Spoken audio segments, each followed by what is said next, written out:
In the shadow of one of the world's most iconic buildings, a small colony of curious structures recently took root on the National Mall.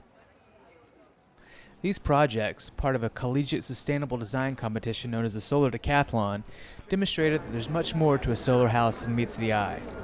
But what does meet the eye is just as important, because after all, what good is sustainable technology without a little good old-fashioned curb appeal? The challenge of solar design is to make energy efficiency look great. For example, this Cornell University entry is decorated with modernist glass tubes that also heat the house's water. Convection. Inside there is copper tubing, inside of which is antifreeze, and that coils through our hot water tank, heating our water, and excess heat goes to a second tank, which we use for space heating.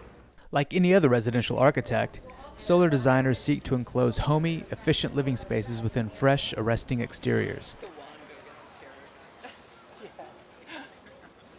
Because as any developer will tell you, it's a house's facade, not its power source, that first hooks buyers. Not only do you want it to be designed well, but you want something to be eye-catching. And I think a lot of the designs here are very eye-catching, very innovative. As with the teams themselves, these aesthetic approaches to solar spring from all over the map. This Euro-modern look comes courtesy of Team Madrid. At the other end of the design spectrum, an Illinois university built a traditionally inspired retreat reflective of the land of Lincoln. Aside from the energy-generating roof panels, this house, designed by the team from Santa Clara University, wouldn't look out of place in a contemporary Bay Area neighborhood.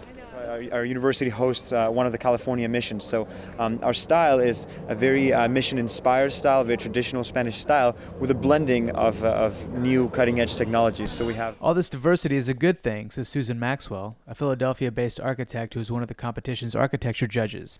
Though going green is trendy these days, good designers should stay focused on their individual projects rather than try to promote some sort of solar chic, she says.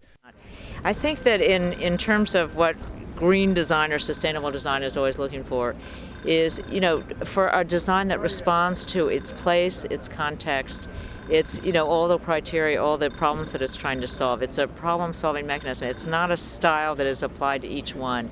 And so we would hope, certainly, that there never became a thing such as solar design.